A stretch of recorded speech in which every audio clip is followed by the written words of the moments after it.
রাম ও নারায়ণ রাম পাল family পরিবারে সকলকে জানাই স্বাগত। আজ অনেক দিন পর একটা বড় ব্লগ ভিডিও আপনাদের সঙ্গে আমি শেয়ার করছি। এই পাল ফ্যামিলি পরিবারে আমি রিলস ভিডিও শেয়ার করি, সেখানে থাকে থালি সাজানোর ভিডিও। সেই রিলসগুলো কেমন হয়, মানে থালি সাজানোগুলো কেমন হয়, একটু কমেন্ট করে জানাবেন। রোজ বড় ভিডিও বা ব্লগ যেটা বলা হয় সেটা আমি শেয়ার করতে পারি না, চেষ্টা করি সপ্তাহে একটা বা দুটো বড় ভিডিও বা ব্লগ দিতে। আজকে সেই রকমভাবে চলে এসেছি ছাদ পরিষ্কার করতে। আজকের কন্টেন্ট হচ্ছে রুফ ক্লিনিং বা ছাদ পরিষ্কার।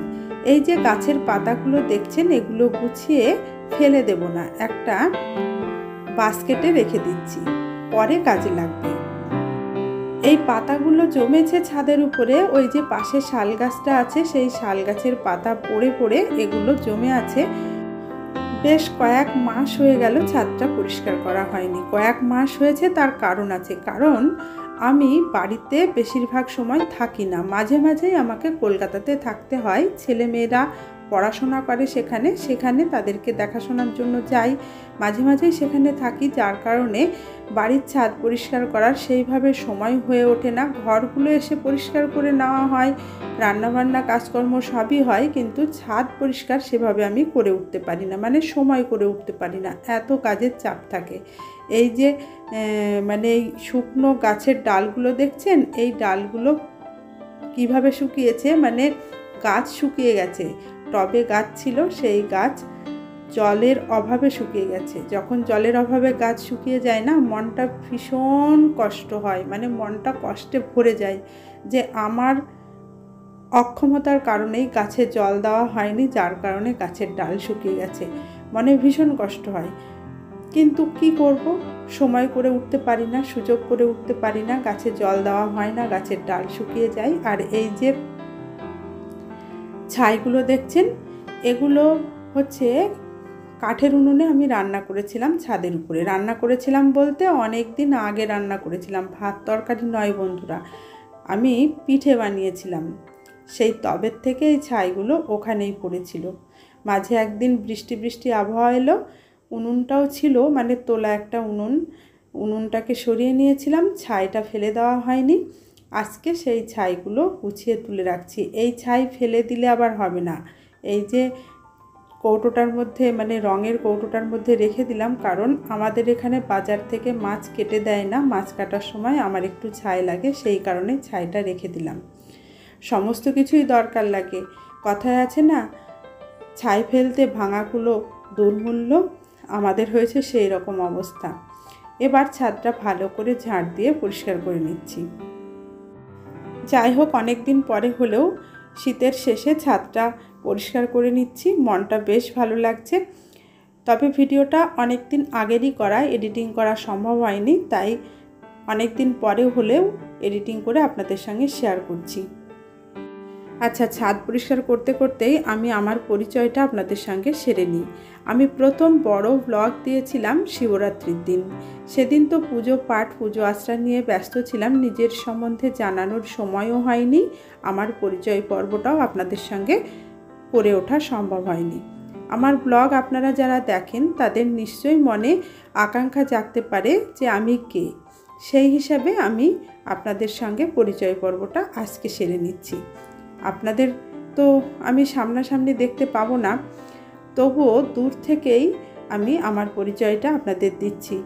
আপনারা তো আমার পরিবারের সদস্য, সেই হিসাবে আপনারা আমার একেবারেই নিকটজন, আপনজনদের কাছে নিজের পরিচয় তো একটু দিতেই হয়। আমার নাম গোপা পাল, আমার জন্ম 1978 সালে। আমি মাধ্যমিক পাশ করি 1994 সালে, 96-এ উচ্চ মাধ্যমিক, 99-এ বিএ পাশ করি, আর আমি এমএ পাশ করি 2014 সালে। মানে বিএ পাশ করা আর এমএ পাশ করার মধ্যে অনেক বছরের গ্যাপ ছিল বন্ধুরা। আমি চেয়েছিলাম এমএ কমপ্লিট করার পরেই আমার বিয়ে দেওয়া হোক, কিন্তু সেটা সম্ভব হয়নি। ভালো একটা সম্বন্ধ আসে, বাবা মা রাজি হয়ে যায়, বিএ পাশ করার পরেই আমার বিয়ে হয়ে যায়, কিন্তু এমএ পড়ার স্বপ্নটা মনের মধ্যে রয়েই যায়। দাঁড়ান, গল্পটা একটু থামিয়ে আমি বলে দিচ্ছি এখানে কি করছি। এই যে শুকনো গুঁড়ি সমেত ডালটা তুললাম, এটাতে বেশ কাটা আছে। এটা ছিল একটা সাদা গোলাপ গাছ, বেশ বড় বড় গোলাপ হতো। জল দেওয়ার অভাবে গোলাপ গাছটা মরে গেছে। যখন কলকাতায় থাকি পরপর বেশ কয়েকদিন গাছে জল পাই না। যে গাছগুলো জল কম পেলে নিজেদের অ্যাডাপ্ট করতে পারে না, সেই গাছগুলো যখন মরে যায় এসে দেখি ভীষণ কষ্ট হয়। এখন ওই শুকনো গাছের গুঁড়ি সমেত তুলে ফেলে দিলাম, শুকনো ডালপালাগুলো ফেলে দিয়ে বাস্কেটটা পরিষ্কার করে নিলাম। এখন চলুন মূল গল্পে আবার ফিরে যাই। ওই যে আমার মনে এমএ পড়ার স্বপ্নটা রয়ে গেছিল, যার কারণে অনেক বছর পরে হলেও আমি এমএতে ভর্তি হই এবং 2014 সালে পাস আউট হই। এরই মাঝে অনেক কিছু ঘটে গেছে। আমার দুটো বাচ্চা, একজন বড়, তার নাম সৌগত পাল, সে ছেলে। দ্বিতীয় বাচ্চা যে, সে আর বাচ্চা নেই, মানে দুজনেই বড় হয়ে গেছে, তার নাম অস্মিতা পাল। ওরা কলকাতায় থেকে পড়াশোনা করে, তাই মাঝে মাঝেই আমাকে কলকাতায় যেতে হয় ওদের দেখাশোনার জন্য। তাই বাড়ির কাজকর্ম অনেকটাই গ্যাপ পড়ে যায়, পরপর করতে পারি না। অনেক কিছু ফেলে রাখতে হয়, চলে যেতে হয়, এসে করতে হয়। এই সমস্যাগুলো এখন নতুনভাবে সৃষ্টি হয়েছে। আর আমার কর্মক্ষেত্র সম্বন্ধে এর পরের ব্লগে আপনাদেরকে বলবো। মানে এই ছাদ পরিষ্কার করার ব্লগটা এতটাই বড় হয়েছে, একটা বড় ব্লগ দিলে অনেক বড় হয়ে যাবে, যার কারণে এই ছাদ পরিষ্কার বা রুফ ক্লিনিংয়ের ব্লগটাকে আমি দুটো পার্টে ভাগ করে আপনাদের সঙ্গে শেয়ার করব। এটাই ঠিক করেছি। দেখলেন ছাদে কত ময়লা জমেছিল, আর আকাশে একটু মেঘ হয়েছে আজকে। যেদিন মানে আমি ছাদটা পরিষ্কার করেছিলাম সেই দিন সমস্ত ছাদটা ঝাঁট দিয়ে সমস্ত ময়লা পরিষ্কার করে নিয়েছি। এখন ধুয়ে নেব।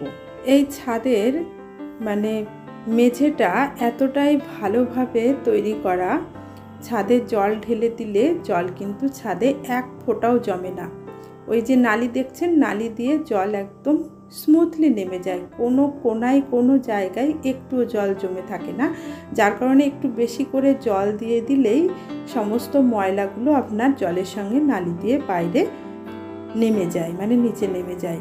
আপনাকে ঝাঁটা দিয়ে ঝাঁট না দিলেও হবে। আর বলছি ঠিকই যে ছাদ পরিষ্কার করা হয়নি, আমি এর মাঝে মাস দেড়েক আগে শীতের শুরুতেই ছাদটা খুব ভালো করে পরিষ্কার করেছিলাম। কারণ শীতের সময় ছাদে এসে তো বসা হয়, শীতের রোদ তো গায়ে মাখতে ভীষণ ভালো লাগে, তাই তখন ছাদটা খুব ভালো করে পরিষ্কার করেছিলাম। আবার এখন খুব ভালো করে পরিষ্কার করে নিলাম।